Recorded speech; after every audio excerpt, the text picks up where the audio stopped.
Good morning. तर आज आलो कॉलेजला. सकाळी 6 वाजता उठलो, 5ला उठलो, 6ला आलो. आंघोळ बिंघोळ तर कॉलेजला लेडीज झाले. सकाळच्या 8ला लेक्चर ठेवलं त्यांनी. तर लेडीज झाल्यात. आता 8ला लेक्चर कोण करतं का? सगळ्या आमची झोप होत नाही एक तर, आणि 8ला लेक्चर ठेवतात लागत. तर बघ दाखवलं तर काय बघू. आता रोज ठेवले 12वी संपसून. आता मी 11वीला आहे. 12वी संपसून यांनी लेक्चर ठेवलं. आता काय करायचं काय माहिती. तर तुम्हाला दाखवतो. तर बाबा अशा प्रकारे आपलं लेक्चर झालेलं आहे कॉलेजमधलं. कॉलेज लेट होतं फिरवतात.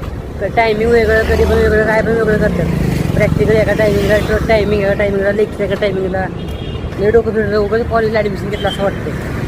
खरंच आपली गंधा टाकला असतं, एक डिग्री टाकला असता, पैसे करून बसलो असतो. त्यावेळेस कॉलेजला ॲडमिशन घेतलं उगाच. पण असं काय तर आपल्या शिक्षणासाठी आहे कॉलेज. पण जर हा ब्लॉग आवडला असेल तर सबस्क्राईब केलं जाऊ नका, आणि फॉलो आणि लाईक आणि कमेंट करा.